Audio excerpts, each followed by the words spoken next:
Por las olas, escriban por favor uno en el chat si me escuchan bien, dos si escuchan con interferencia, por favor.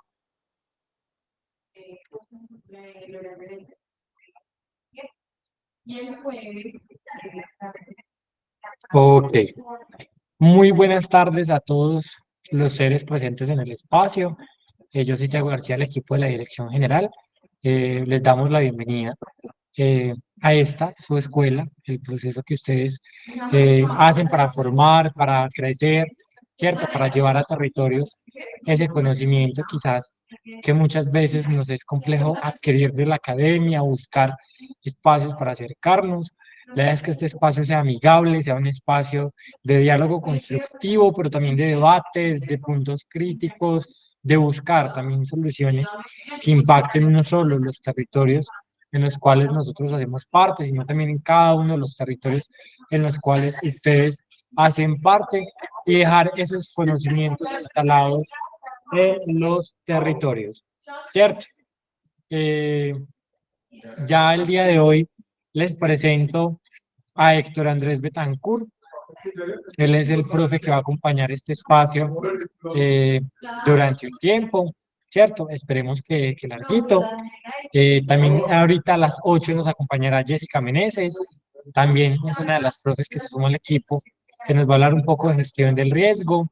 Vamos a tener varios personajes invitados en estos espacios, ¿cierto? Vamos a procurar tener las transmisiones por el momento, las grabaciones, perdón, por el momento, mientras el equipo de comunicaciones está mirando las posibilidades de un canal de Facebook por el cual se va a subir todo el contenido para que sea más amigable con todas las personas que hacen parte no solo del proceso, sino de los procesos de la escuela a nivel nacional. Así que sean todos ustedes bienvenidos a este su espacio de formación. Pregunten si tienen dudas, comenten esas inquietudes, si tienen para aportar en el debate, podemos alzar la manito. Recordemos que por favor hablamos más o menos 3 minutos por intervención, ¿cierto? Para que también sea un espacio de participación en el que todos podamos participar, de poder escucharnos y sobre todo que aprendamos, ¿cierto? El tema de hoy es un tema que tiene mucha materia para cortar, muchos temas que nos podrán servir, muchas cosas que podemos entender, pero que el reto pedagógico de la escuela es no contarlo todo, sino de a poquito ir contando esos temas para que quede realmente un conocimiento profundo y adquirido dentro de los territorios y que pueda ser utilizado y aplicado en las diferentes dinámicas, territorios y sentires del país y para los que nos escuchan fuera del país también. Así que le doy la bienvenida a Héctor. Héctor, no sé si por aquí me escuchas.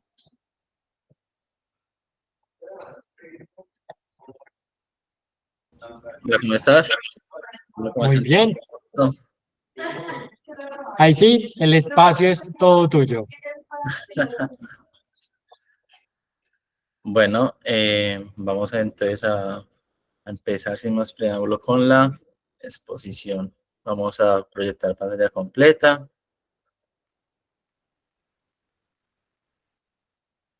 ¿Me avisas, porfa, Tiago, si sí se ve en la pantalla completa Sí, la señor. presentación? Fuerte y claro. Bueno, muy bien. Primero que todo, soy Héctor Andrés Betancourt García, soy ingeniero ambiental con énfasis en la parte de gestión de riesgo de desastres. Como tal, tengo experiencia pues en varios campos, pero no nos vamos a quedar ahí, sino que vamos directo al grano. Vamos por el cambio climático, que es lo que nos importa. Hago parte de la mesa ambiental de Guarne y vamos a empezar. Bueno, primero que todo, tenemos que saber qué es el cambio climático y para eso tenemos que mirar entonces que estamos hablando es, son esos cambios a largo plazo de las temperaturas y los patrones climáticos que tenemos como tal en nuestro planeta. Y tenemos que saber de que es algo que se da naturalmente. Normalmente, entonces acá lo relacionamos con diferentes fenómenos naturales, como las nevadas, como la parte de las lluvias, las ondas de calor, los fenómenos meteorológicos relacionados con el viento, como son la parte de la ventisca, la parte de los tornados, y cómo poco a poco se van haciendo más fuertes con el pasar del tiempo. Entonces, ¿qué pasa? Normalmente el cambio climático es un aumento de la temperatura que se va dando más que todo por los cambios en la actividad solar y ya de las erupciones volcánicas grandes. ¿Por qué? Porque estas emiten ciertas sustancias que lo que hacen es que haya una gran cantidad de exposición de ciertos elementos, ciertos compuestos que van directamente a la atmósfera. Resulta que a partir del siglo XIX nosotros empezamos a tener una gran incidencia debido al, debido a la revolución industrial. Entonces, a partir de este siglo, las actividades humanas empezaron a ser el principal causante de ese cambio. O sea, aquí hicimos, empezamos a acelerarlo mucho más de la cuenta.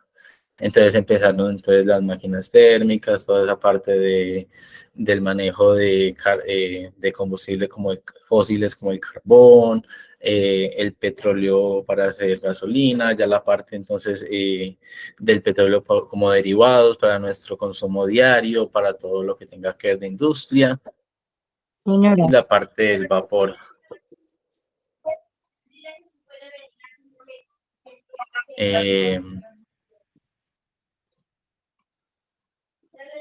¿Me pueden colaborar, por favor, con el micrófono? ¡Quite!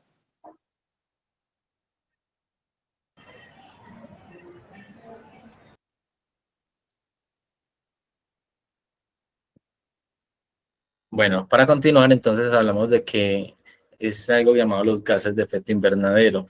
Primero los vamos a ver brevemente y ya luego los voy a dejar con un pequeño video que les va a explicar más a profundidad de ello. Entonces, ellos son como tal, son los gases que se elevan y envuelven como una especie de manta a la Tierra, atrapando el calor del Sol, aumentando las temperaturas. Como les venía diciendo, eso normalmente se da como un fenómeno natural, pero nuestra existencia y nuestra evolución ha hecho que se acelere todo ese proceso. Entonces, los principales gases de efecto invernadero son el dióxido de carbono y el metano. Sin embargo, hay más gases como tal. Más los que estamos acá mencionando, estos dos son los que normalmente son el resultado de la combustión y que es la que tenemos nosotros desde lo que consumimos, desde la parte de los combustibles fósiles hasta incluso nuestro respirar. Entonces, normalmente desde la parte de nosotros, de cómo lo consumimos, literalmente el uso de la gasolina como combustible es una buena fuente de esos gases, al mismo tiempo el carbón como combustible y calefacción.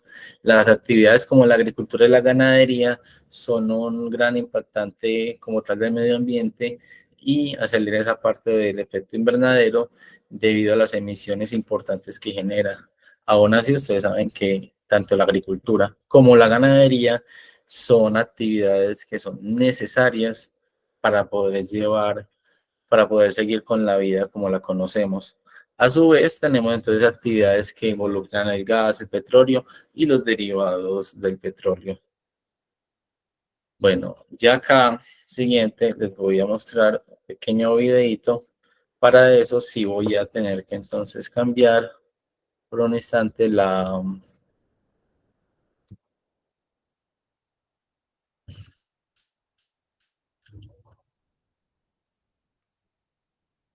transmisión de la pantalla.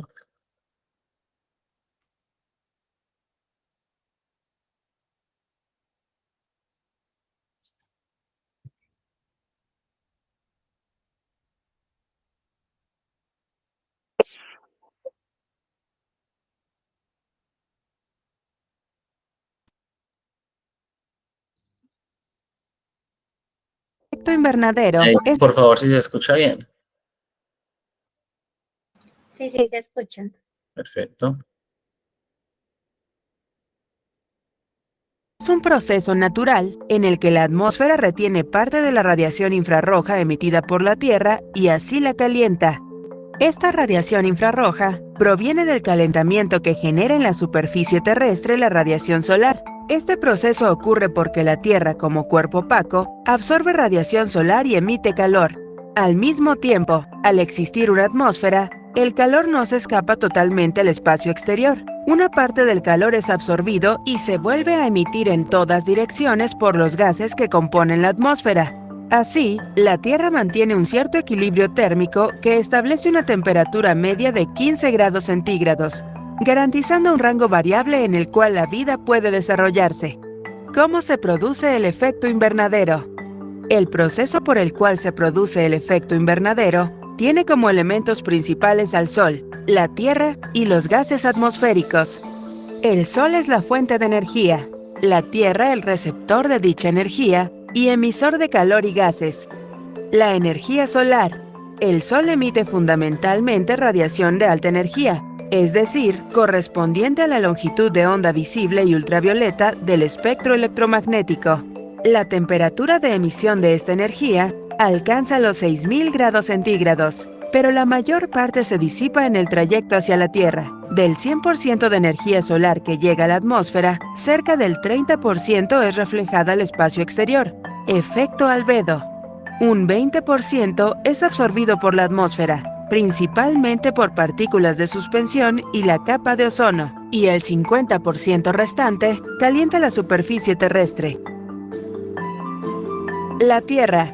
La Tierra refleja una parte importante de la radiación solar debido a su albedo, tono claro o blancura.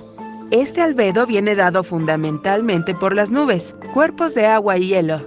Tomando en consideración el albedo y la distancia del planeta al Sol, la temperatura de la Tierra debería de ser de menos 18 grados centígrados, temperatura efectiva.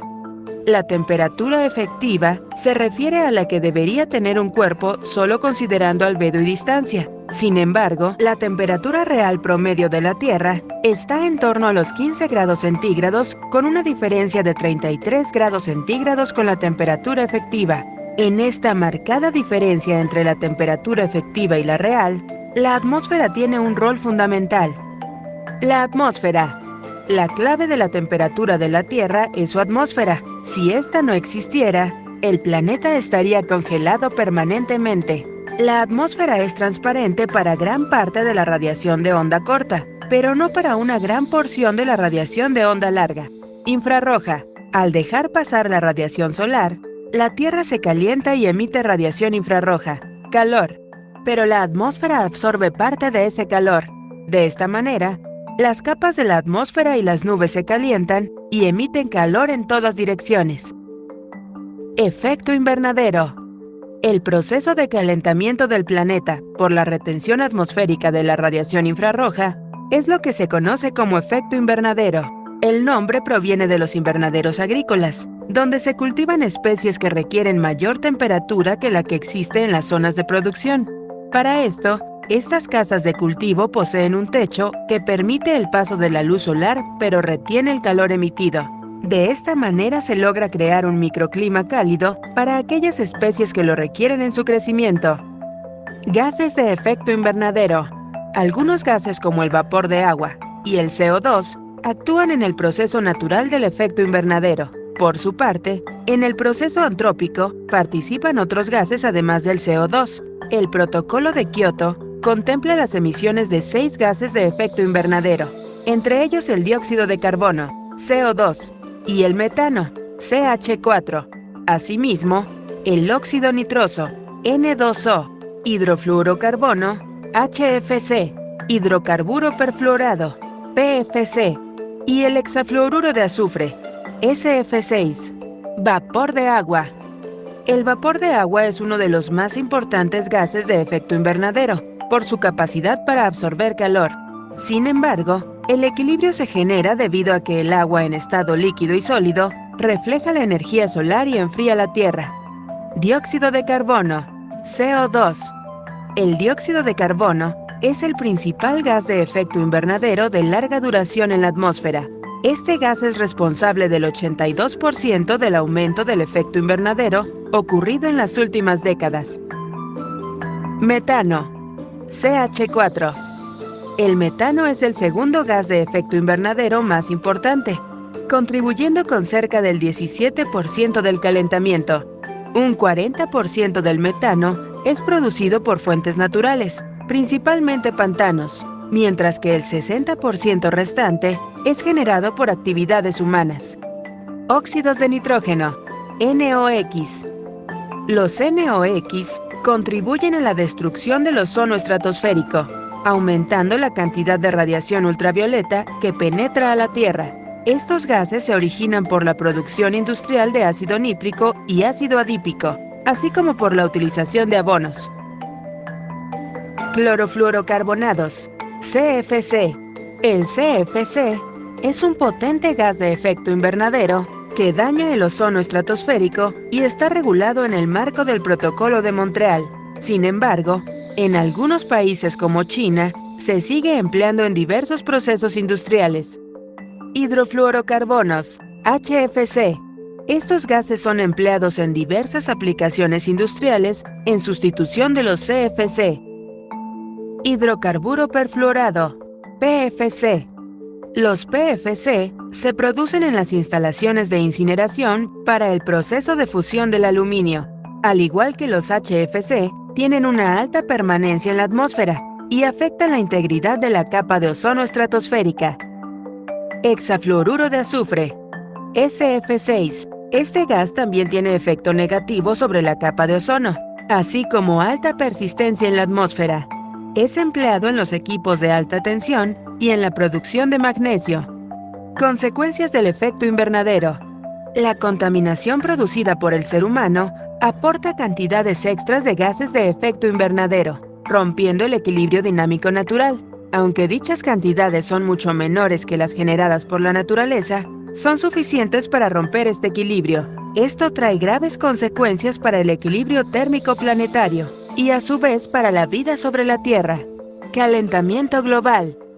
El aumento de la concentración de gases de efecto invernadero genera un aumento de la temperatura promedio a nivel global. De hecho, se estima que la temperatura global promedio ha aumentado 1,1 grados centígrados desde la era preindustrial. Derretimiento de los hielos. El aumento de la temperatura trae como consecuencia el derretimiento de los hielos polares y los glaciares a nivel mundial. Esto implica un aumento en el nivel del mar y la alteración de las corrientes marinas. Cambio climático. Aunque no hay pleno acuerdo sobre el proceso de cambio climático producido del calentamiento global, la realidad es que el clima del planeta está cambiando. Esto se evidencia en la alteración de las corrientes marinas, los patrones de vientos y las precipitaciones, entre otros aspectos. Desequilibrios poblacionales.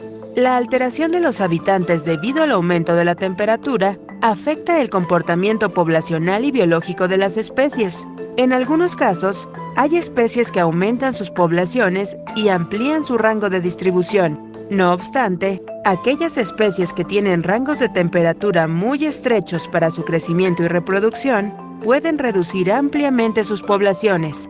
Disminución de la producción de alimentos. Muchas zonas agrícolas y pecuarias ven reducida la producción debido a que las especies son afectadas por el aumento de la temperatura. Por otra parte, las alteraciones ecológicas traen como consecuencia la proliferación de plagas agrícolas. Salud pública. Al aumentar la temperatura promedio planetaria, algunos animales vectores de enfermedades expanden su rango geográfico. Es así que están ocurriendo casos de enfermedades tropicales más allá de su rango natural. Por otra parte, el aumento de la temperatura puede producir el llamado shock térmico o golpe de calor, lo cual implica una deshidratación extrema. Esta situación puede provocar fallas orgánicas graves, afectando especialmente a niños y personas mayores.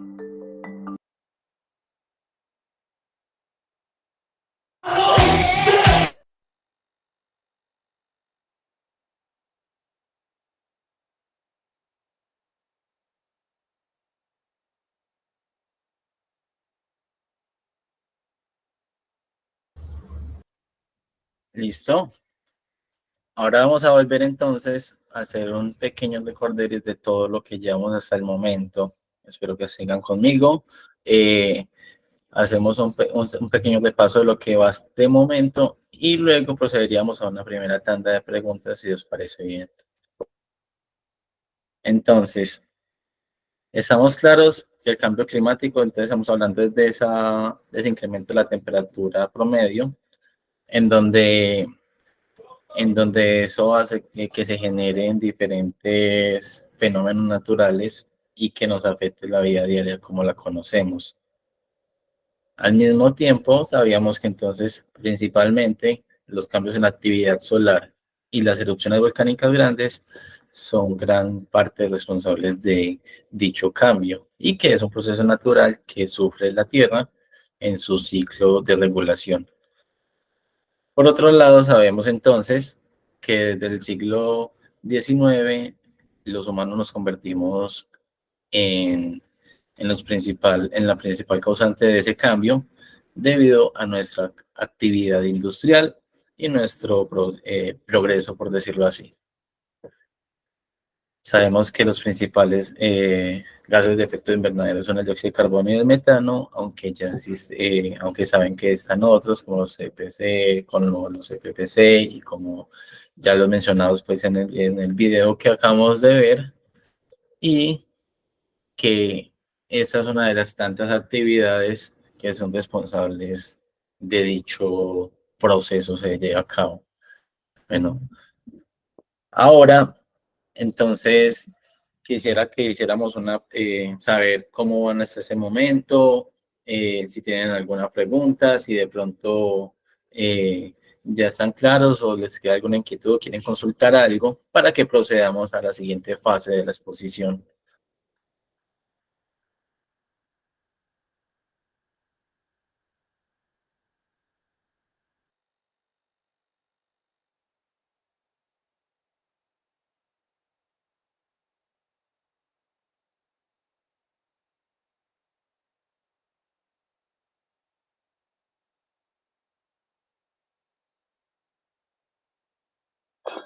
Todo claro para mí. Perfecto, ¿nadie más tiene alguna pregunta? De pronto alguna que Santiago no haya dejado ver. Sí, escucho.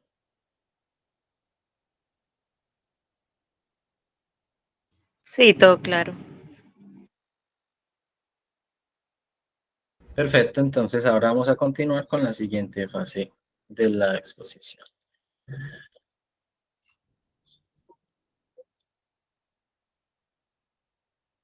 Ahora, resulta que hablamos de dónde vienen, pero hay algo importante y es qué responsabilidad tenemos nosotros en cuanto a esas emisiones. Sabemos por un lado que entonces hay actividades humanas que son consecuentes a ese aumento del calentamiento global. Sin embargo, entonces ya podemos hablar de temáticas como lo que es la tala de árboles, que resulta que es que los árboles también tienen un punto importante en este ciclo y es que literalmente ellos normalmente consumen dióxido de carbono y liberan oxígeno. Sin embargo, ellos hacen lo contrario en las noches, ¿sí?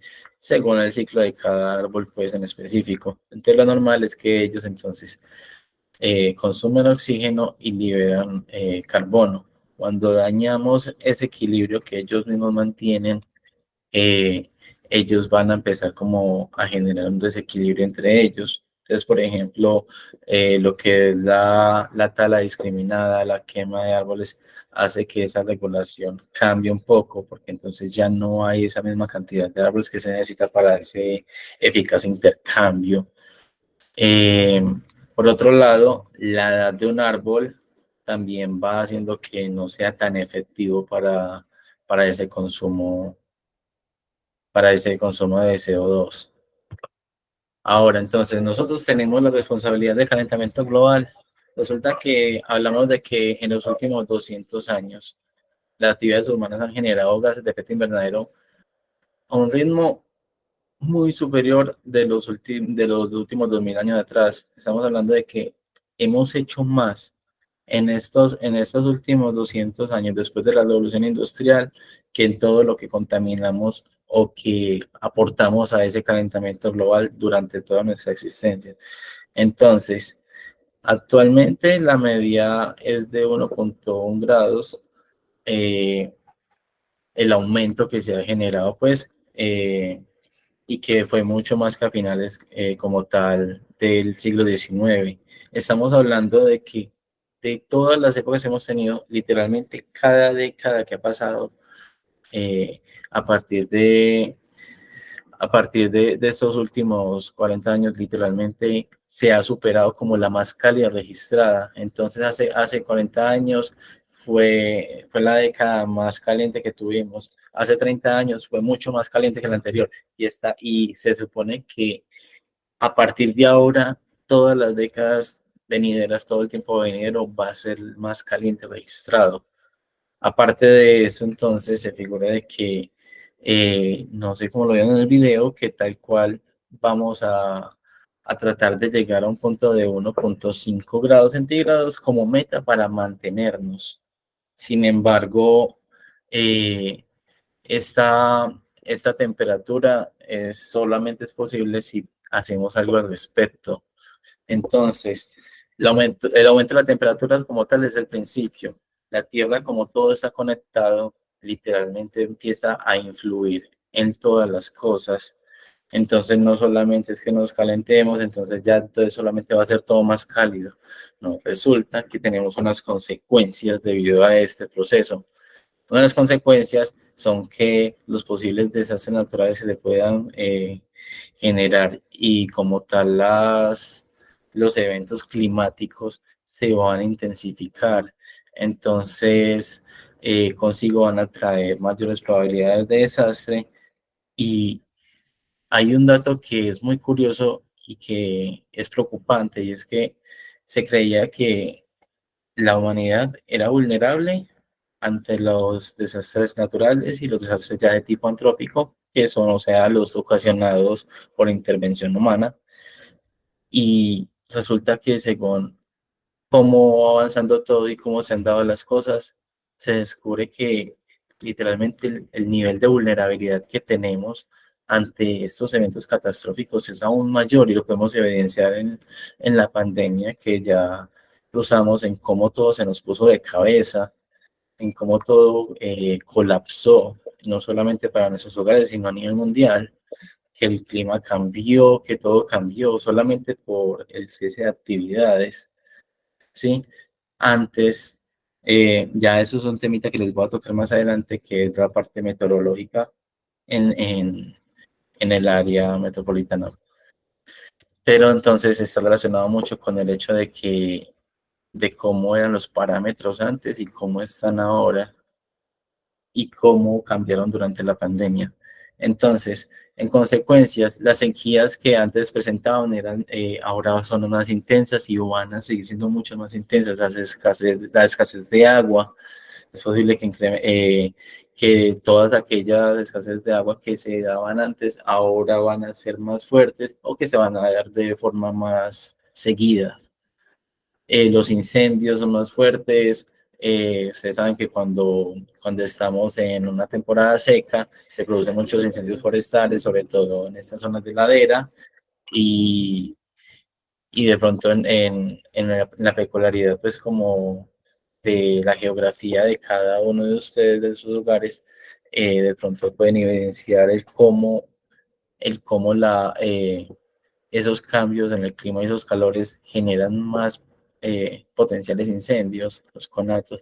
Entonces, el aumento del nivel del mar no solamente entonces es que se nos crece el mar, literalmente el deshielo de los polos hace que haya un aumento en el nivel del mar, y ese aumento en el nivel del mar pone en riesgo las zonas costeras, las ciudades costeras. Por ejemplo, Cartagena de Indias es una de las ciudades que corre peligro con el aumento del nivel del mar. Entonces, si va aumentando todavía el nivel del mar, si va aumentando ese calentamiento global y se va dilando más, vamos perdiendo más esas reservas de hielo.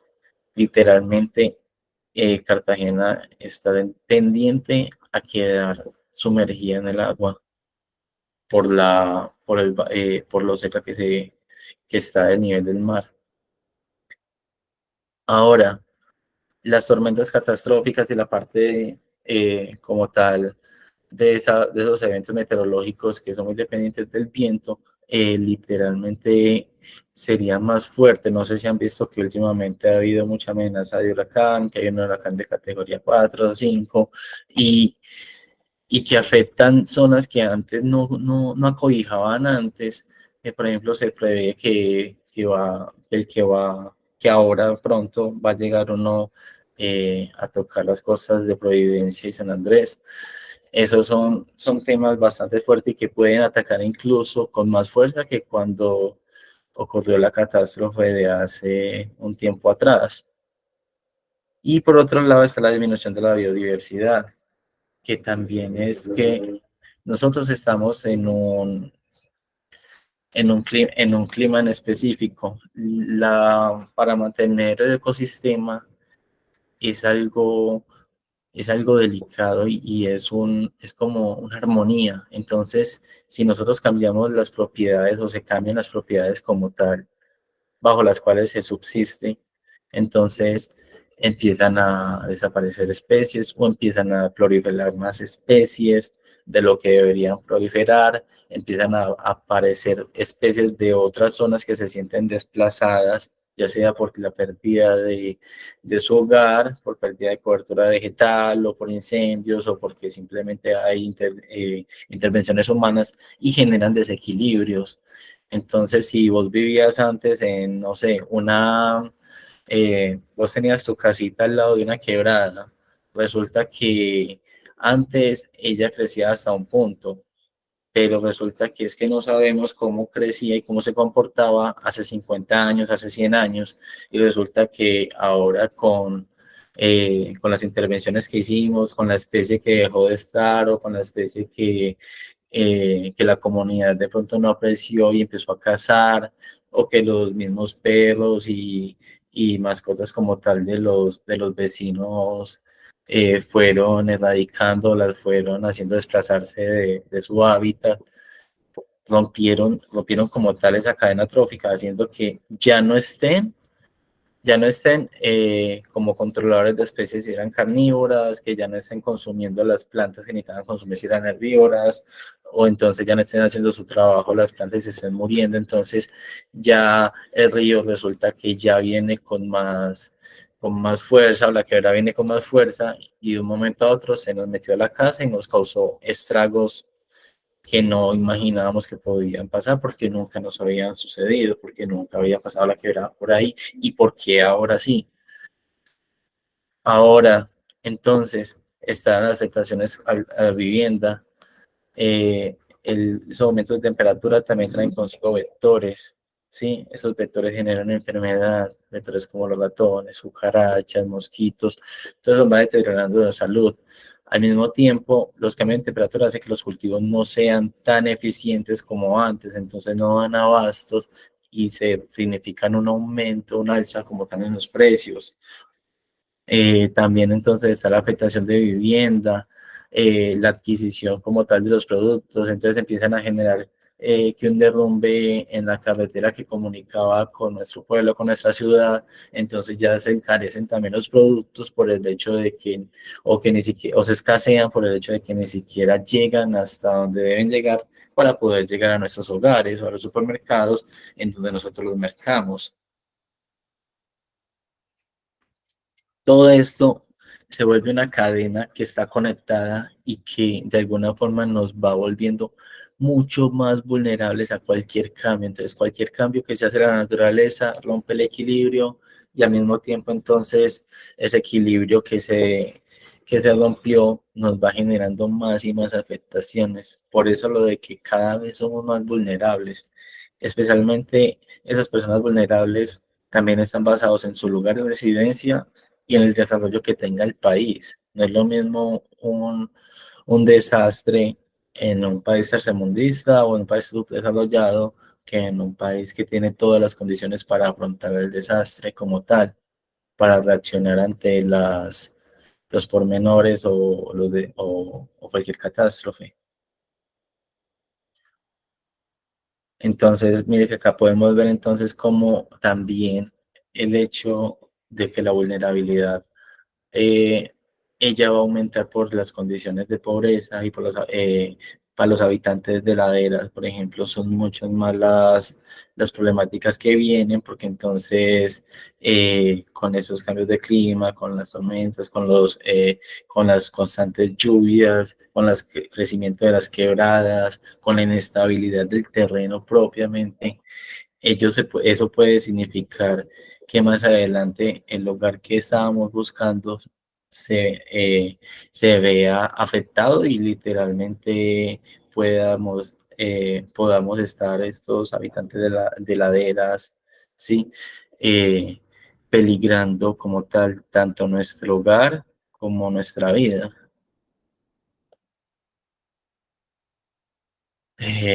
Listo, vamos a hacer otra pequeña pausa aquí antes de pasar entonces a, a esta importancia y a los emisores.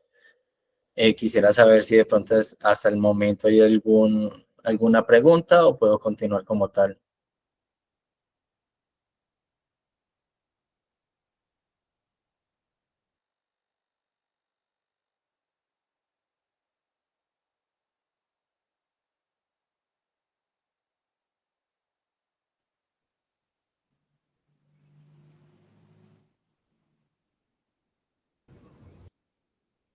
Nidia. Sí, buenas noches. Ahorita habías dicho que a partir de cierta edad, pues de un árbol, ya la captura de CO2 no era tan eficiente. Entonces, pues es un datico que no tenía y quisiera como saber más acerca de esto.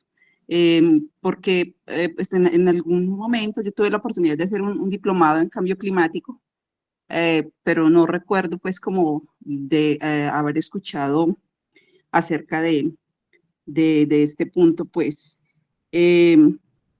Sí, pues hablaban de que de pronto un árbol en una etapa inicial, cuando era tan pequeño, no era tan eficiente en la captura de carbono, pero no sabía, pues, sí sé que el árbol es un gran acumulador, que los anillitos que va teniendo el árbol, pues eso es como si estuviéramos acumulando carbón en un tonel y que luego cuando vuelve a la tierra, pues vuelve y aporta, digamos, el carbono como sustrato, ¿cierto?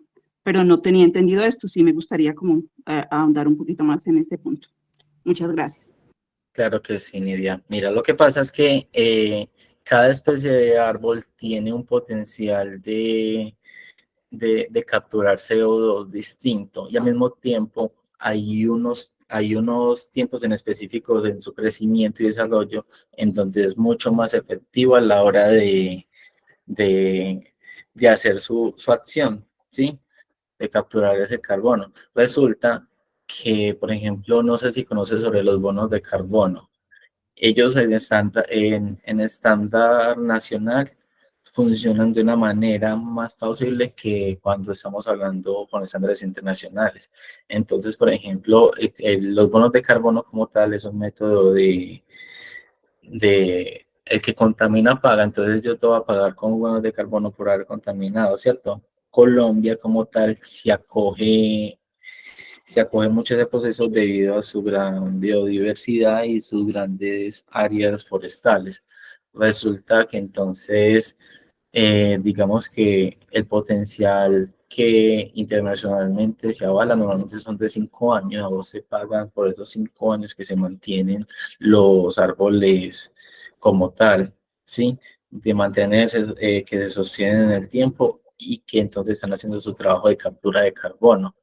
Entonces, por ejemplo, en un mercado internacional no te van a pagar o no te van a aceptar esos árboles que son más viejos. Ejemplo, aquí en Colombia son hasta 10, 20 años, que ya es una cifra muy distinta, ¿sí? Y que obviamente ya depende también del cultivo que tengas. Es más que todo basado en eso, en ese interés ecológico y monetario. Cuéntame. Vuelvo y me surge otra pregunta. Por ejemplo, yo veo que acá utilizan, por ejemplo, mucho el guayacán como una especie para reforestar, ¿cierto?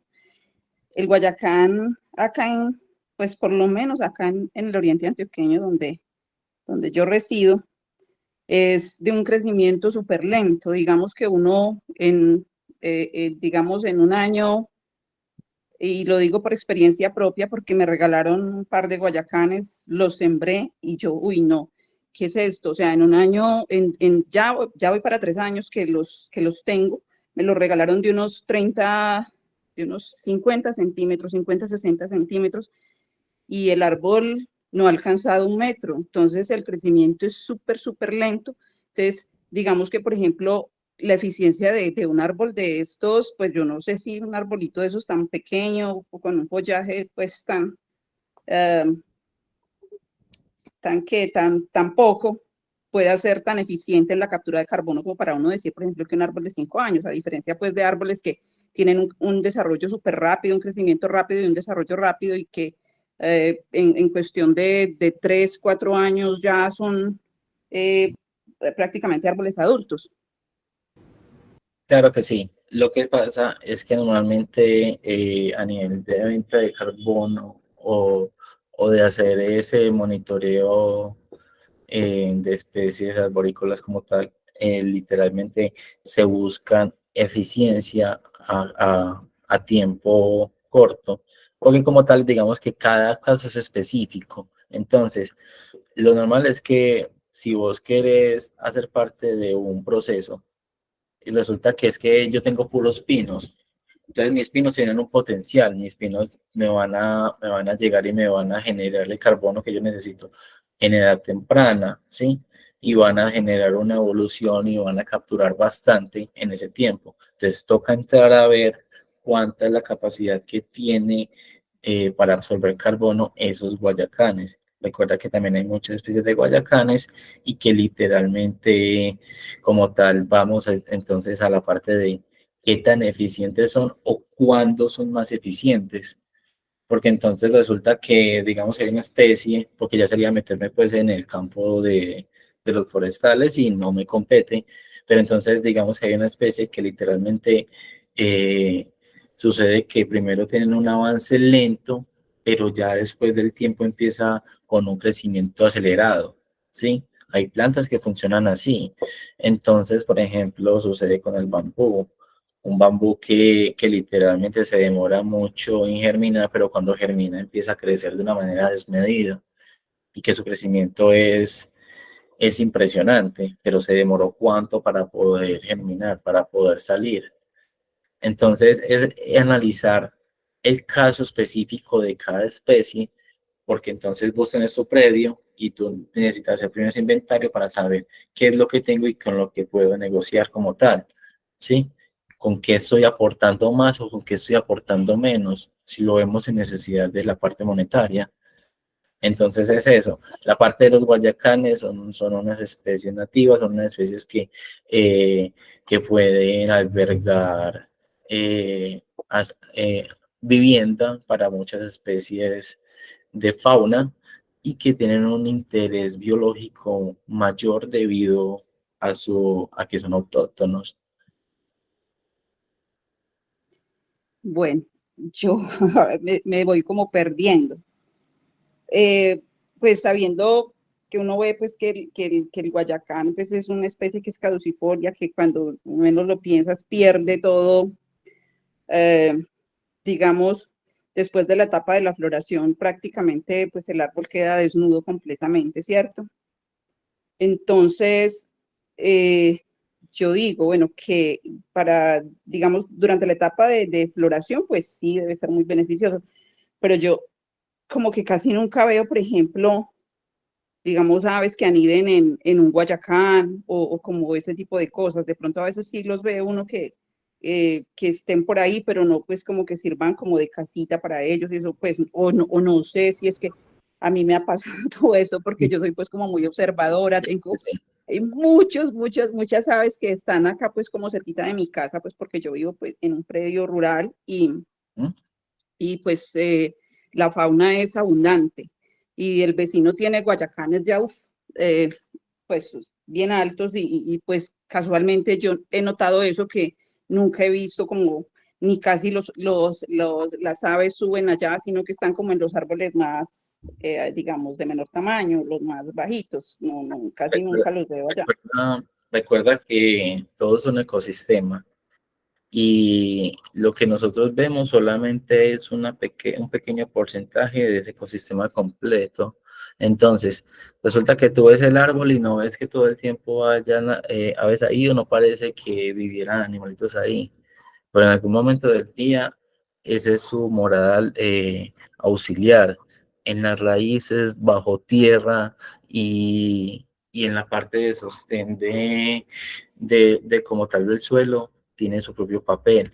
De pronto también animalitos como zorros o de pronto como zarigüeyas, ¿sí? Pueden acceder a él. No solamente es eso, sino que entonces tenemos que empezar a mirar un sistema complejo en donde todo interviene.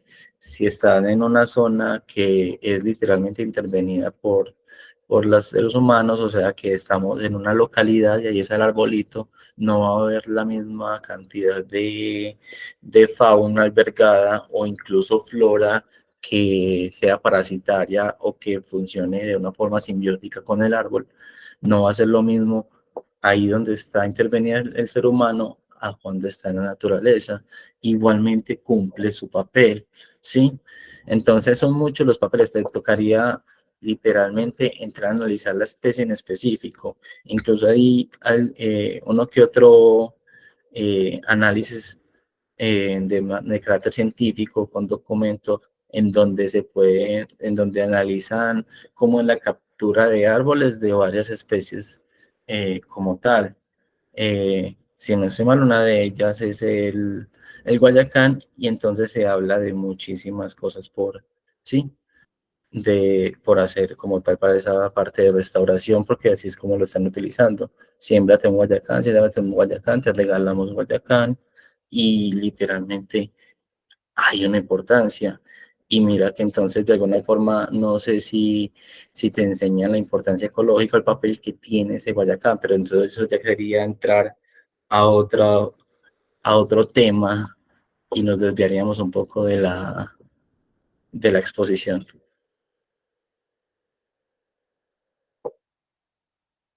Sí, claro que sí. Igual pues voy a indagar más acerca como del tema porque sí me quedó, pues, me generó mucha curiosidad.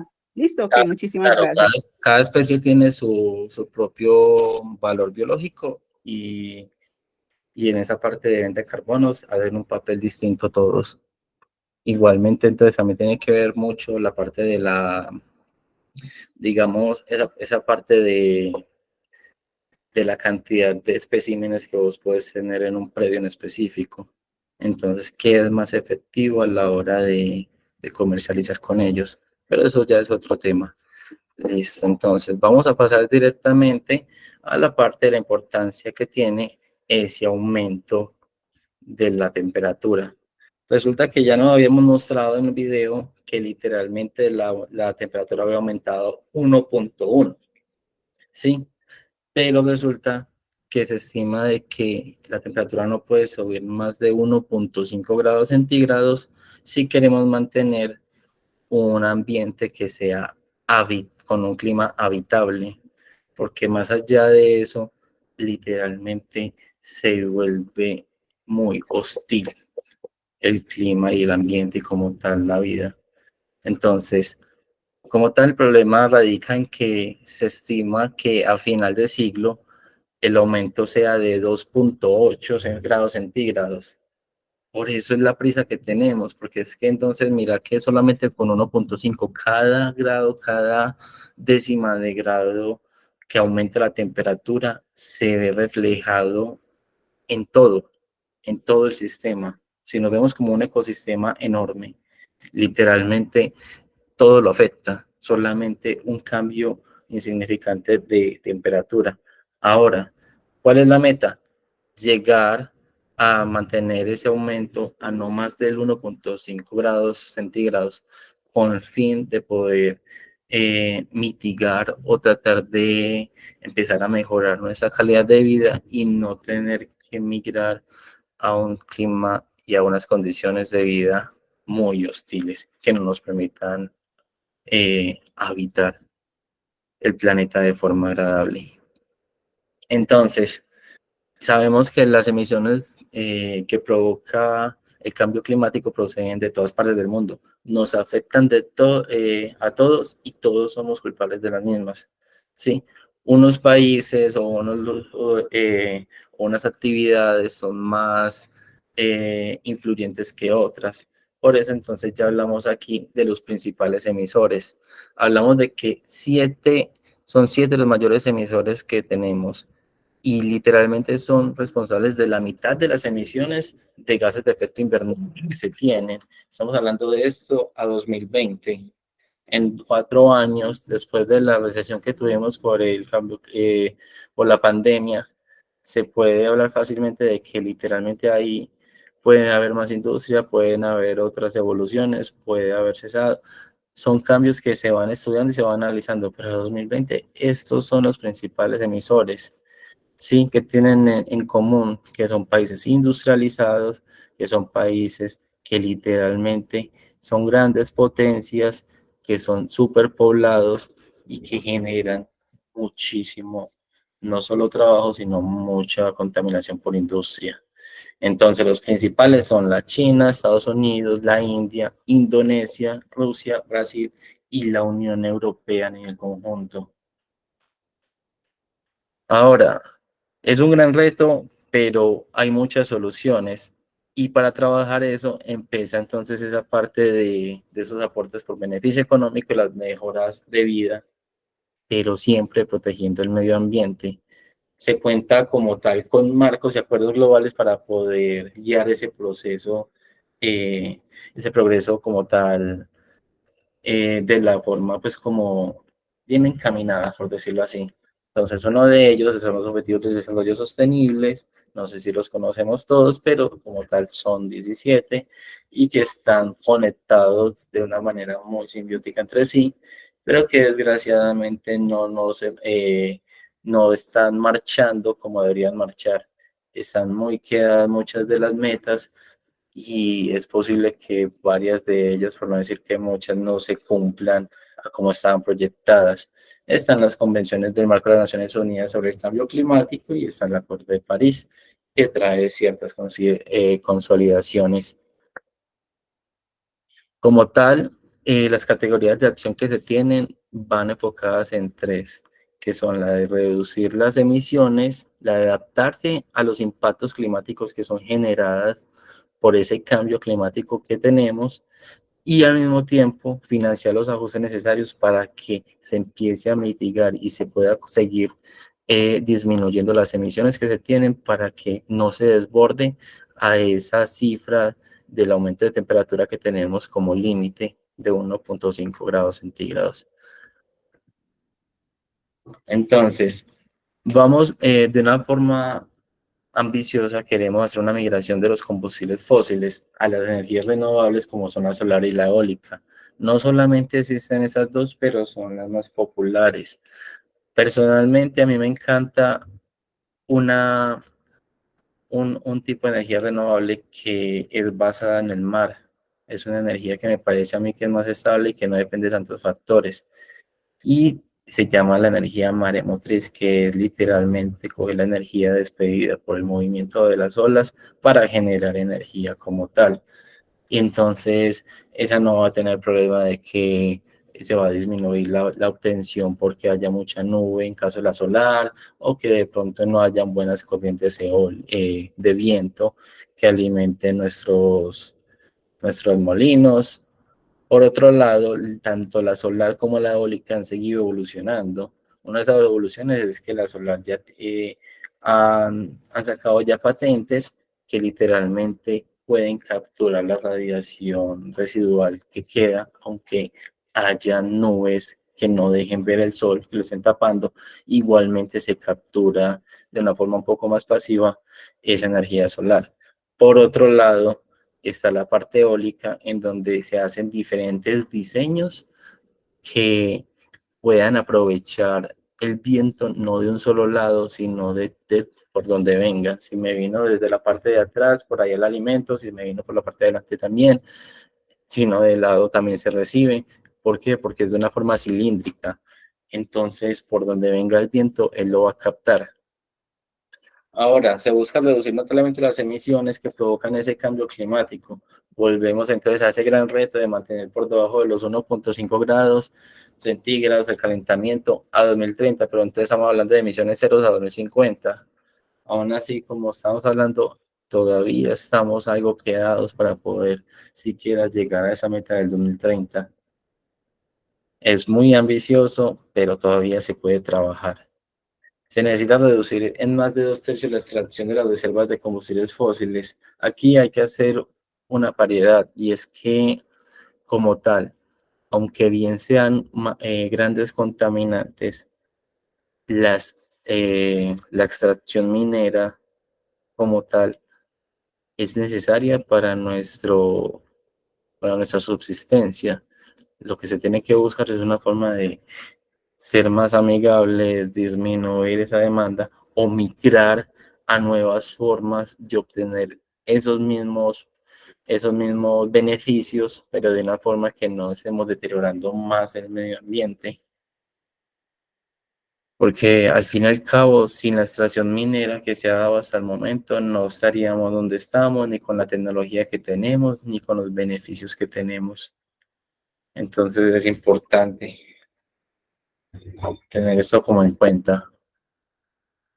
La idea es que nos adaptemos pues como de una forma que podamos proteger las personas, nuestros hogares, las empresas, los medios de subsistencia, las infraestructuras y sobre todo los ecosistemas naturales, porque querámoslo o no, ellos son indispensables para poder que sigamos teniendo una vida como la conocemos.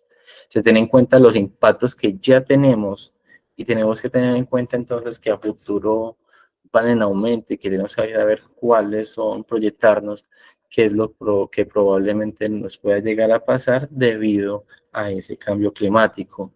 También hay que priorizar el hecho, se busca como tal es priorizar a las personas que son más vulnerables y que tienen menos recursos para hacer frente a esos posibles desastres, a esos riesgos que existentes y que puedan llegar a existir debido a ese cambio climático. Entonces, muchas de esas iniciativas que se tienen son guiadas para esos países subdesarrollados, para esos países en donde las poblaciones enfrentan problemáticas que no dan abasto, no tienen forma de enfrentarlas de manera inmediata. Ahora, otra cosita más serían los sistemas de alerta temprana. Ellos como tal nos informan, nos avisan y salvan vidas y también muchos bienes materiales. ¿Por qué? Porque entonces, como son sistemas de alerta temprana, ellos lo que buscan es mantenernos como reportados de qué es lo que está sucediendo y dónde se es propenso a tener como tal un incidente o como tal un desastre. Entonces nos ayuda a salvar vidas con las evacuaciones o a que nosotros podamos poner seguros nuestros bienes materiales para que no, cuando ocurra el desastre, se disminuyan o no hayan pérdidas ni materiales ni de vida.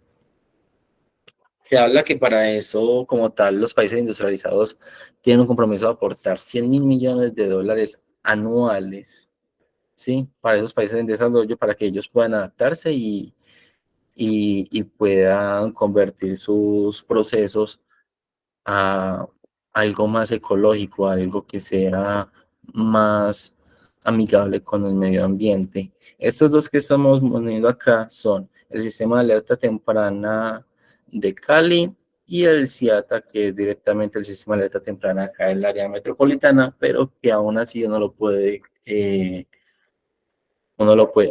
utilizar para mirar el comportamiento atmosférico de la parte de lluvias para precipitación en zonas aledañas que no necesariamente sean el área metropolitana. Listo. Ya lo que sigue es literalmente mostrarles como por encimita cómo funcionan esos sistemas de alerta temprana, pero antes quisiera saber si están relacionados con ellos, si ya los conocen, si queda alguna duda sobre lo que ya se expuso y al mismo tiempo entonces empezar ya a mostrarles un poco de lo que tenemos.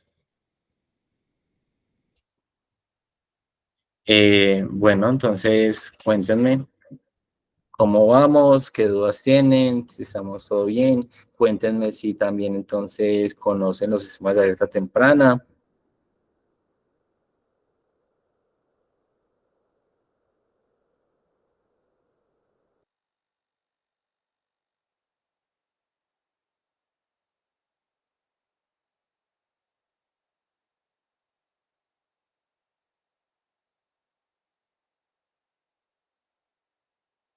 Ahora, entonces todos conocen esa parte de sistemas de alerta temprana. ¿Ven necesario que haga pues como un pequeño recorrido sobre estos sistemas de alerta o ya simplemente están familiarizados con ellos? De igual Pues, manera, que estaría chévere que igual de todas maneras pues los señales para poder ampliar pues con los saberes que tú tienes. claro que sí.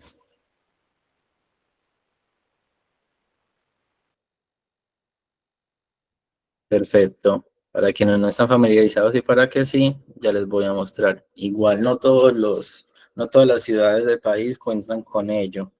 Vamos a empezar directamente con con el del área metropolitana, que es donde veo que hay un poco de incidencia acá.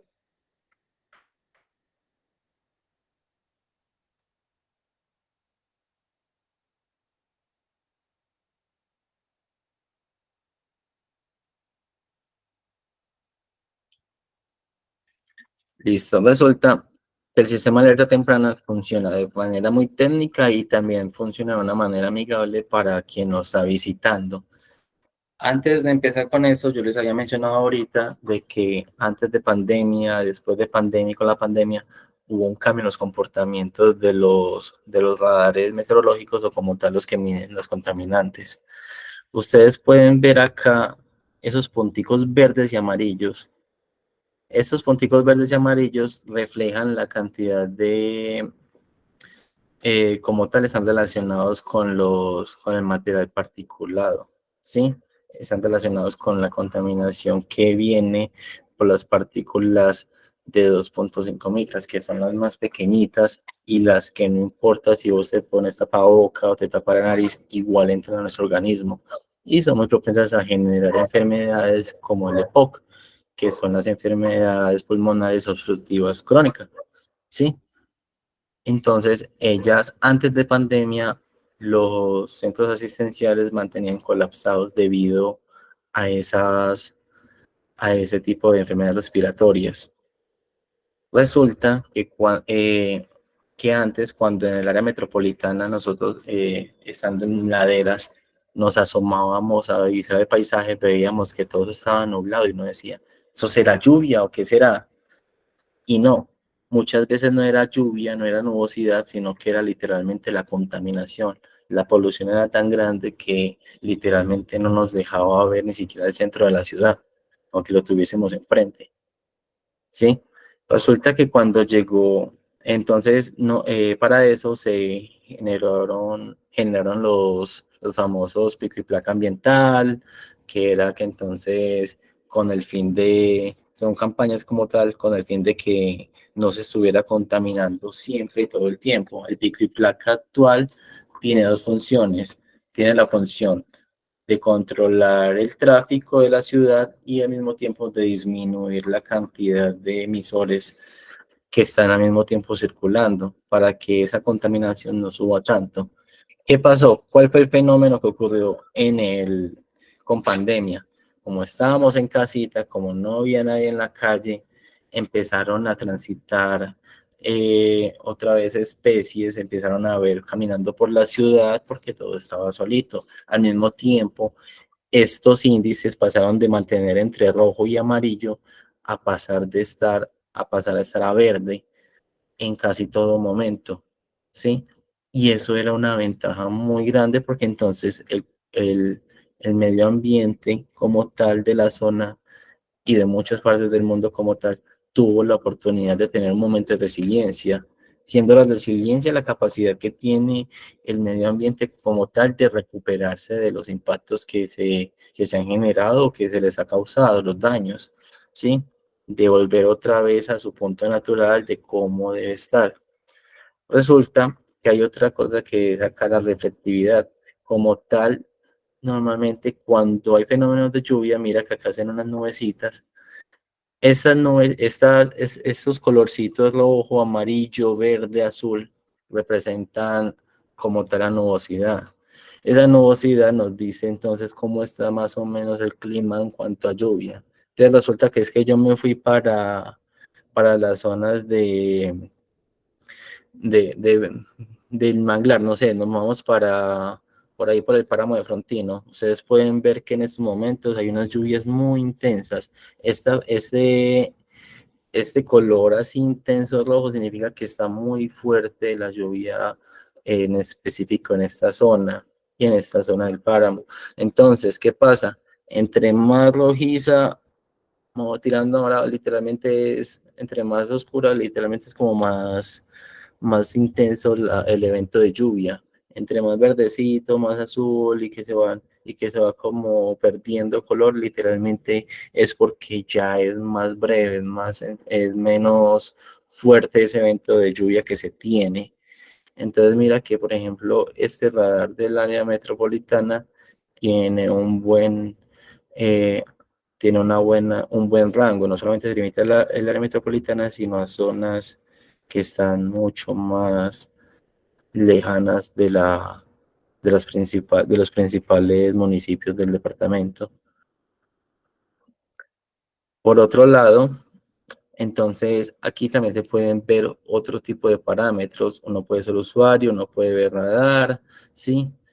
Puede uno descargar literalmente siendo usuario el comportamiento de ciertos parámetros para uno poder analizarlos. Esos ya son estudios más concienzudos y son literalmente que se dan cuando se están haciendo ya estudios de tipo técnico, ¿sí? Redes sismológicas, la calidad del aire, información geoespacial como tal. Uno puede entonces mirar la parte de mapas, cómo funciona la red de cuencas, de niveles, ¿sí?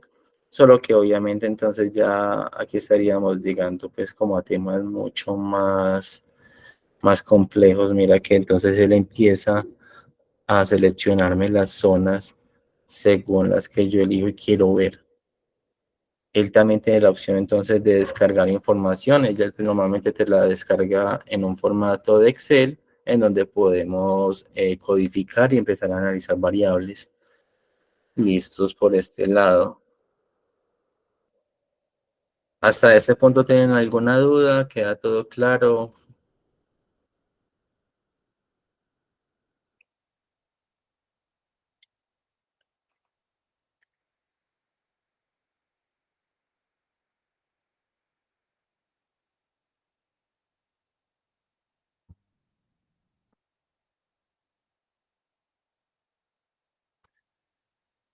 Eh, para Margarita y para Amparo, que no estaban familiarizadas como tal.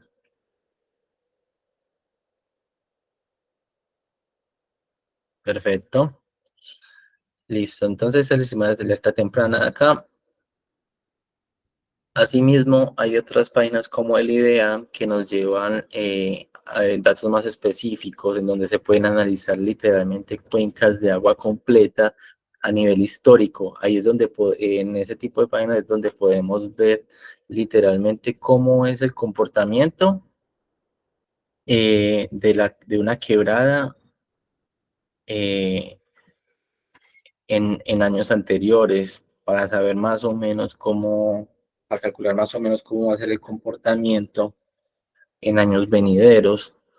Entonces ellos son datos que incluyen incluso precipitaciones, cuánto llovió, o también nos dice entonces cómo fue la parte de eh, cómo funciona esa parte de las crecientes, de la quebrada, cuando termina el invierno frío y nos vamos para ese invierno ya seco, pues ese invierno húmedo y seco.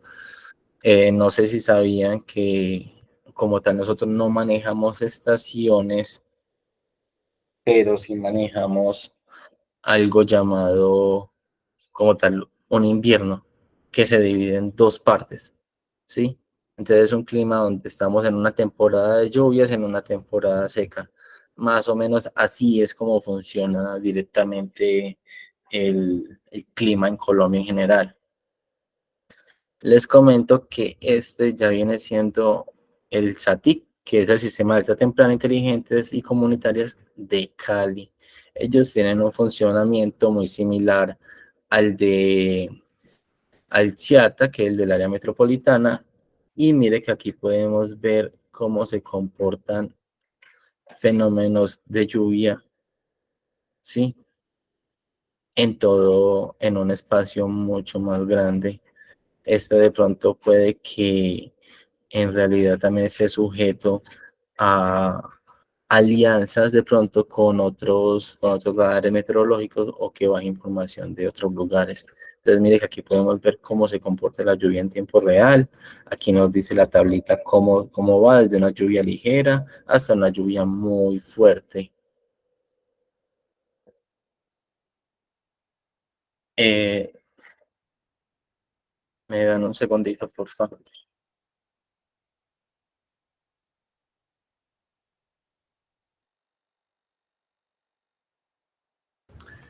Listo.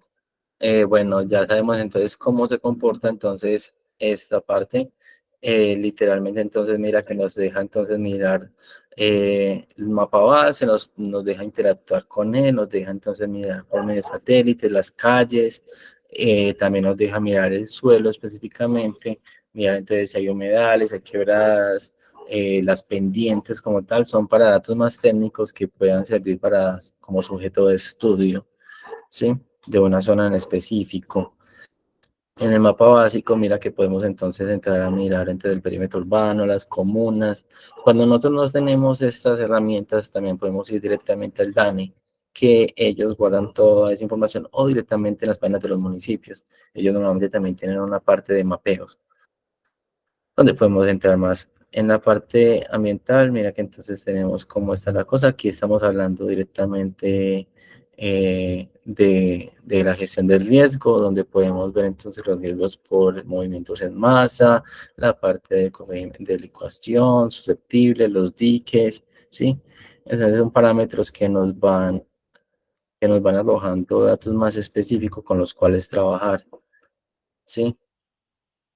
La jerarquización de las vías para saber cuáles son las vías principales y entonces trabajar sobre ellas con vías de interés. Entonces, esta, mira que trae, aunque es similar, trae parámetros también distintos a los que trae los del CIATA y que la cobertura es distinta. No necesariamente les va a tener cobertura para todo, pero en la parte de lluvia sí nos muestra bastante. Bueno. Posicionamiento, mira que entonces tenemos unas estaciones, nos dicen dónde están las estaciones, el área metropolitana también nos dice. Ahora vamos a pasar a algo más. Bueno, en la página de la ONU, este primer link está literalmente reservado para lo que tiene que ver con la parte del cambio climático. Ahí pueden encontrar mucho texto mucha información sobre el cambio climático y es directamente de las Naciones Unidas. Ya miraron la parte de los sistemas de alerta temprana y entonces vamos por los efectos del cambio climático. Aquí hay un par de páginas que podemos consultar en donde podemos ver más o menos un resumen de cómo va Colombia en este nivel. ¿Sí? Entonces, en la primera página, que es la divulgación, podemos ver cómo ha afectado a 2016 en una relación de 10 años, cómo ha cambiado como tal cómo ha cambiado como tal la zona de páramos de lugares importantes. Te escucho, Margarita. Buenas noches para todas y todos. Héctor, ¿me escuchas? Claro que sí. Sí. De pronto, ¿hay en esta cibergrafía, hay algún link que le permita a uno observar los cambios en el suelo, producto del efecto de los cambios del clima? Porque en agricultura yo creo que se nos viene una situación donde puede ser muy útil una herramienta de esas y sería muy bueno conocerla si existe. Normalmente la parte de cambios del suelo están en el Agustín Codazzi y hay otras fuentes, pero entonces tocaría ver el caso específico de tu lugar, si tantos datos se tienen o si literalmente tienen que hacer un levantamiento de información, porque entonces eso también puede pasar. Yo tengo una zona, pero resulta que esa zona no está casi evaluada. Entonces, por ejemplo, yo les decía ahorita, listo, yo tengo una cuenca, resulta que ese río, la cuenca del Valle de la Borrada, donde está el río Borrada, río Medellín, listo. Tengo un estudio de cómo es el comportamiento, ¿sí? A través del tiempo y puedo tener información de 50 de hace 100 años, pero me voy a otra quebrada o otro río y resulta que solamente tengo estudio de los últimos 20 años o que solamente tengo información de los últimos 5 años. Entonces es muy variable y toca mirar el caso específico, cómo se da y de dónde se levantaría la información. Pero lo normal es que también se puede levantar del IDEAM, de esa parte de esas partes de alerta temprana, de la Codazzi, pues entonces hay que ver el caso específico de la zona en la que quieres tratar. Muchísimas gracias. Listo, entonces ahora, buenas noches, Hugo. Bueno, entonces como tal voy a seguir como tal con la exposición. Vamos entonces a la parte de los efectos del cambio climático. Aquí vamos a ver una serie de pocas imágenes, pero que pueden ustedes mirar directamente el link les queda para poder que puedan mirar la parte del Ministerio de Ciencias. Es una divulgación directamente del Ministerio de Ciencias de cómo el cambio climático afecta. Eso es una publicación que tiene su tiempito, pero que nos deja ver cómo son los estragos del cambio climático. Entonces acá podemos ver, dime. Hola, buenas noches, ¿cómo Hola, estás? Maris. Thor, yo te hago una pregunta. Mira, yo tengo un jardín Sí, y yo siembro unas maticas y al otro día pues las encuentro muertas.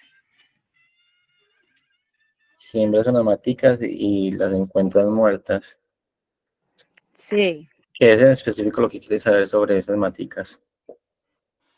de saber cómo las puedo plantar para que no se me mueran. Listo, eso tiene que ver mucho, va de la mano con el terreno, con las condiciones. Tienes que estar pendiente si de pronto es que hay algunos animalitos que están intercediendo en las noches y están matando tu plantica, o si simplemente la planta no pega, o si de pronto las condiciones del suelo no son aptas para la planta, o incluso si las máticas que están sembrando no corresponden entonces a ese tipo de humedad o de clima en específico del lugar donde lo está sembrando, ¿sí? No sé si viste ahorita lo del efecto invernadero, donde se crean microclimas. Muchas veces nosotros tenemos plantas que queremos sembrar, pero que en realidad no pertenecen a ese lugar, que son de otro lado, ¿sí? Entonces, como no son propias del lugar, no están acostumbradas a las condiciones climáticas de relieve o a las condiciones del suelo que tenga la zona, al mismo tiempo a los tipos de plaga o de pronto de los mismos animalitos que pueden estar por alrededor. Entonces toca mirar todo eso y podrías hacer el ensayo, esas mismas maticas sembrándolas, pero de forma controlada, que tú le puedas controlar la cantidad de agua que le llega, la cantidad de luz que le llega, en donde las siembras, que tú la puedas ver en todo momento para saber qué es lo que está sucediendo, si definitivamente me sigue pasando lo mismo o si por el contrario se me soluciona todo. Entonces tienes que entrar y a probar, te toca volverte una pequeña científica, ¿sí? Con esa plantica, tienes que empezar a observarla.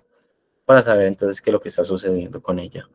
Y de pronto, Listo. obviamente, Muchas, pegarle una buscadita en Google al espécimen que tienes para saber si de pronto tampoco es que te vaya a pegar por clima. ¿Listo? listo, muchísimas gracias. Bueno, entonces procedemos entonces a las foticos.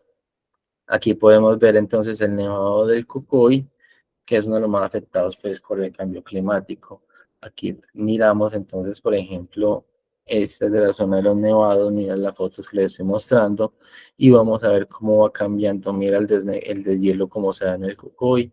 Esas son zonas que antes eran sumamente nevadas y que ahora los poquitos rastros de nieve que tenemos se pueden ver como a simple vista y el resto parece un desierto, porque eso es lo que es la parte nevada, ¿sí? Pues mira, por ejemplo, entonces acá vemos como el Cucuy era antes, toda esa base de hielo que tenía, toda esa parte de nieve, y que ahora de 2016, estamos hablando de hace casi 10 años, mira cómo cambió. Entonces, si eso fue hace casi 10 años el cambio, de esos 20 años de comparación, ¿se imaginan cómo está ahora? ¿Cómo está esa parte del cielo? ¿De verdad todavía quedará hielo por ahí? Ahora, entonces tenemos la foto de 1959. Esta es una comparación mucho más grande del Nevado de Ruiz. Acá el cambio que ha tenido, ¿sí? Vimos el del Cucuy, que literalmente fue un cambio muy fuerte. Aún así, mire que ese sí tiene un dato un poquito más amplio y aún así literalmente se nota los estragos que hace el calentamiento global como tal. Aquí en esta misma página ustedes pueden estar mirando todo tipo de información científica porque es directamente la parte de MinCiencia, ¿listo? Entonces, ustedes pueden entrar, chismosear un poquito, mirar qué artículo hay de su interés, qué parte innovadora, ¿sí? Qué parte actual. Ahora, nos vamos a ir directamente a la parte del cambio climático y cómo funciona. Si nos quedáramos analizando cada parámetro que nos ponen aquí o cada dato que nos están poniendo en este artículo, literalmente nos quedaríamos toda la noche y no es la idea. Pero entonces les voy a mostrar por encimita lo que hay en el artículo, ¿sí?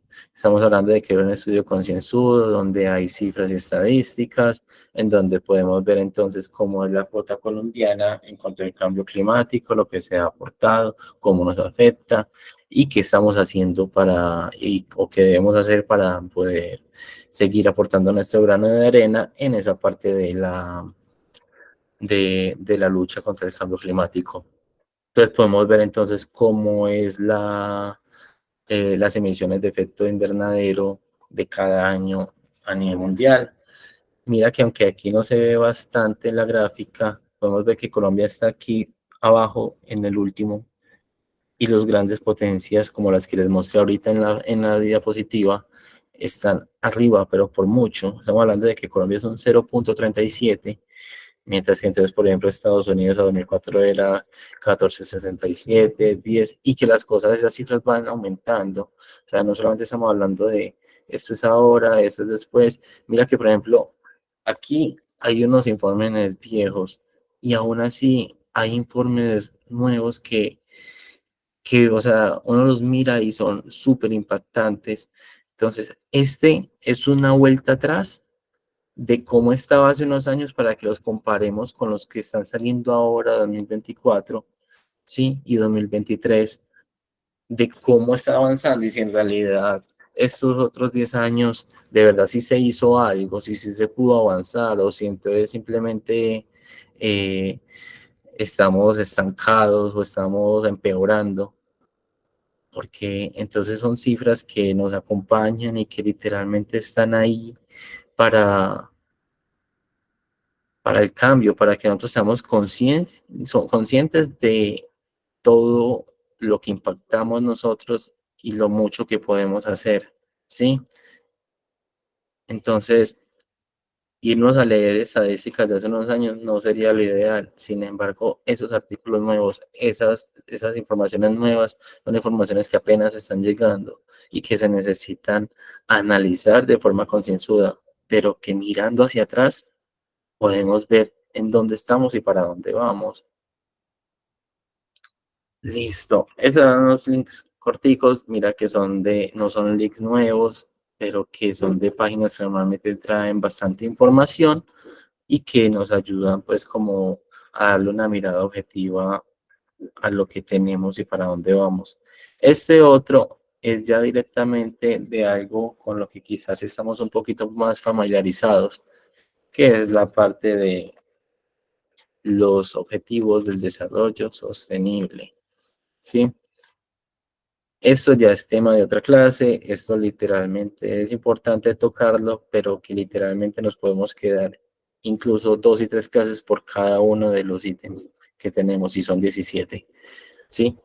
Pero lo que vale resaltar acá es cómo cada uno de los objetivos está entrelazado entre sí, y cada uno de los objetivos interviene en el otro y literalmente hace posible el otro, que si un objetivo falla o cambia o no avanza, afecta el desarrollo de los demás, que todo está de la mano y que literalmente son cambios que se necesitan hacer y que, como les había dicho ahora, literalmente estamos muy quedados, no solamente nosotros como país, como personas, sino a nivel mundial están muy quedados en ese proceso de fortalecimiento y en ese proceso de cumplimiento de esos objetivos, ¿sí? Los objetivos aquí como tal están basados en la parte del fin de la pobreza, en la hambre cero, donde se busca combatir pues esa parte de la desnutrición, mira que entonces está ligado a la pobreza, la salud y bienestar. Si no tenemos hambre y no hay pobreza, entonces la salud y bienestar aumenta, la calidad de educación aumenta en el momento en que no tenemos que pensar en qué es lo que vamos a comer, en si tenemos hambre o si vamos a comer una sola comida para todo el día, o si los gastos que tenemos solamente nos alcanza para la comida y no para educarnos. Sí, la igualdad de género, entonces estamos hablando de que con esa igualdad de género vamos a acceder a mejores beneficios, y esos beneficios nos van a ayudar a tener esas otras 4 y a poder avanzar hacia ese camino en donde vamos a estar entonces mejorando nuestra calidad de vida.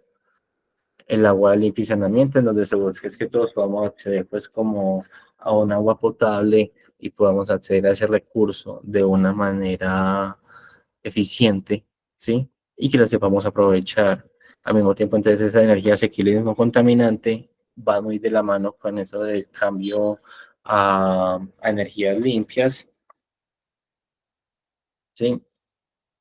El trabajo decente, el crecimiento económico. Entonces, mira que cada una la podemos relacionar cuanto queramos con las anteriores, incluso la que es acción por el clima, la vida submarina, tiene mucha relación con el resto de los ODS, la parte de la vida de ecosistemas terrestres, la paz, la justicia, las instituciones sólidas, la parte de alianza para lograr los objetivos. Como tal, mira que todo es encadenado, pero todo es posible si nosotros hacemos parte de ese cambio, desde lo individual hasta la parte ya de grupal y de iniciativas, hasta la parte en donde vamos a conectarnos con nuestros grupos y vamos a llevarlo más allá, vamos a llevarlo a nuestra alcaldía, vamos a llevarlos a los programas de gobierno, vamos a llevarlos a los programas nacionales.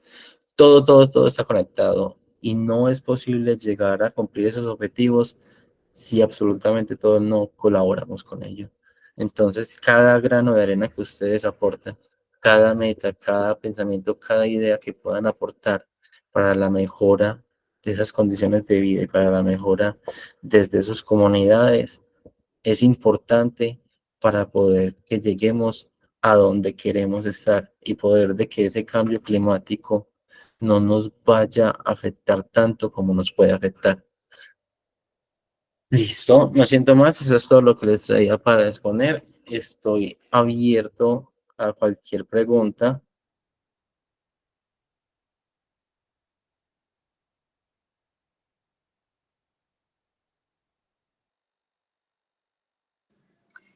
Pues no, nada, yo creo que el tema es súper interesante, pues de mucha actualidad.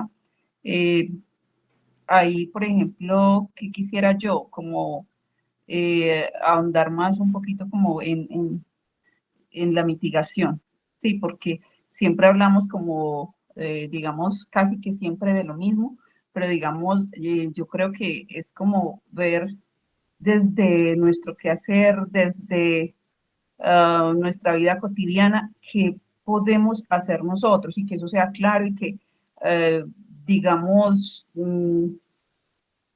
estemos convencidos de que ese poquito que cada uno hace, pues si aunamos esfuerzos, va a redundar en un cambio positivo en esta situación. Yo personalmente no creo que vayamos a alcanzar la meta pues de la disminución del calentamiento. Pues yo creo que como uno ve cada día la deforestación, aunque por ejemplo aquí en Colombia dicen que disminuyó, que ha tenido un cambio positivo, no sé, pues en otros territorios, pero por ejemplo yo aquí en Antioquia veo eso con tanta tristeza y yo digo, no sé dónde estarán las cifras, de dónde sacarán estas cifras, y yo misma no estoy convencida como de que eso esté ocurriendo. Y si bien pues Colombia no es un gran aportante de gases de efecto invernadero, sí es un país pues que tiene el Amazonas y bueno, y las cordilleras y todo esto que gozamos de gran biodiversidad, de una riqueza en flora que no podemos perder. Pero sí que bueno como concientizar más como acerca de cómo podemos aportar nosotros desde nuestro quehacer a, a, a un cambio positivo en el calentamiento.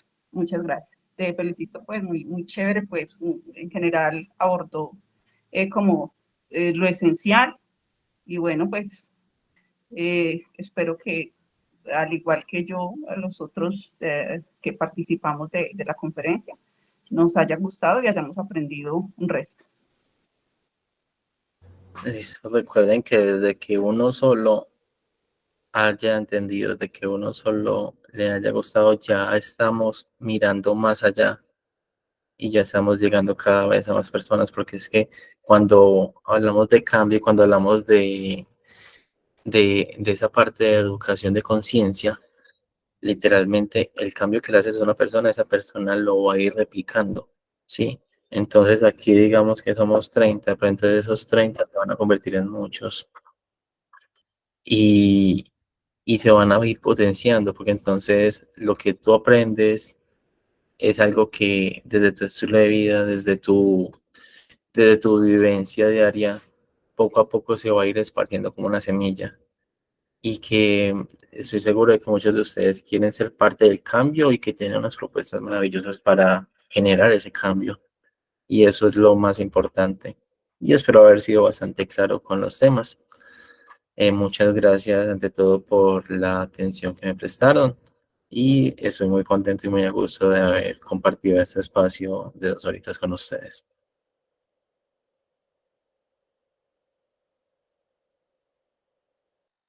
Muchas gracias, profe.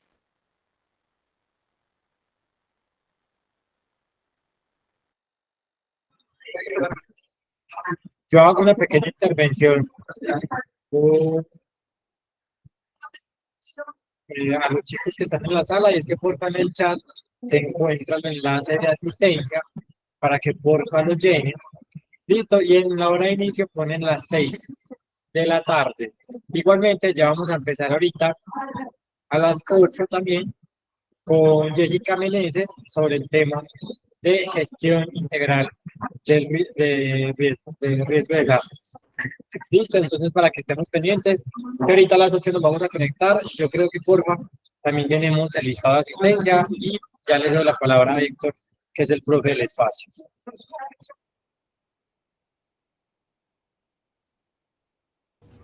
Listo, ese muchacho está como acarreado. Pero bueno, entonces no sé si alguno tiene algo más que retroalimentar o de pronto alguna duda, puede existir este momento para literalmente hacer preguntas que quizás entonces, por ejemplo, como la otra compañera sobre la planta, también tengan, ¿sí? No necesariamente tienen que ir de la exposición. Cuéntame.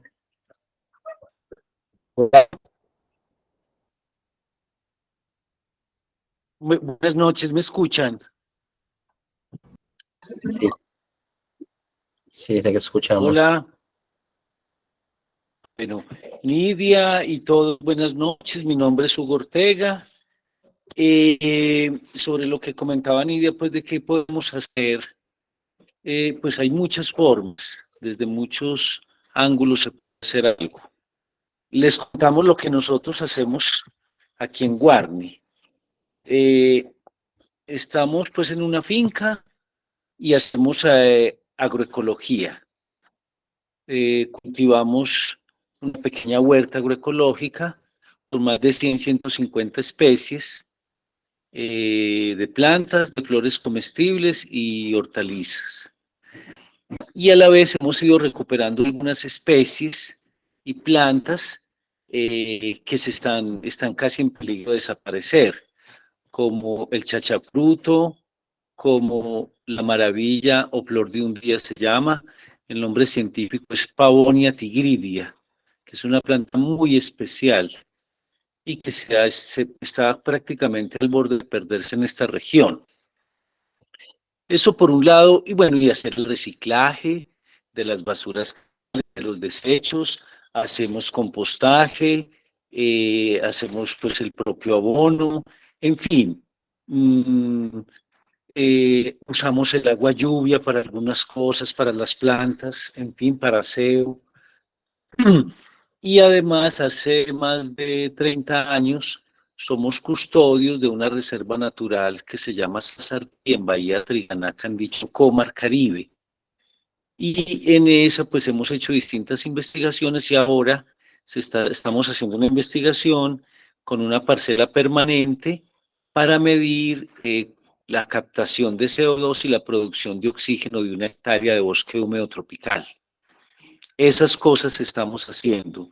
Y la Reserva Sazardí, pues bienvenidos a todas y a todos quien quieran conocer, hacer voluntariado, hacer turismo de naturaleza. Ahí estamos para servir y estamos aquí en Guarne.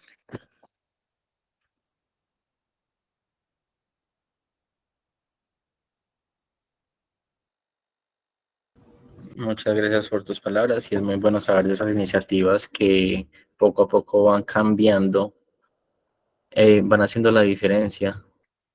Es muy chévere eso de la flor de un día y literalmente lo del chachafruto, porque sí son cosas que por cultura y por esa parte de industrialización de los procesos se va perdiendo.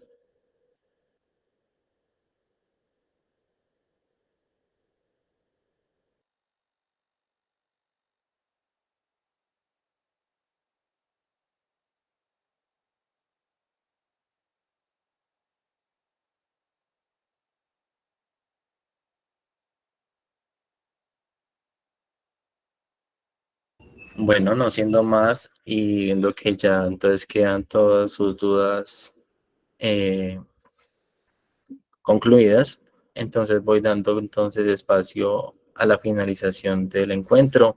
Les doy muchas gracias por el tiempo prestado y por toda su atención. Que tengan una excelente noche. De igual manera para todas y todas una feliz noche y gracias por ese trabajo pedagógico que cada vez vamos aprendiendo más aquí dentro de las más comunidades donde nos encontramos. Gracias. Bonita noche para todas y todos.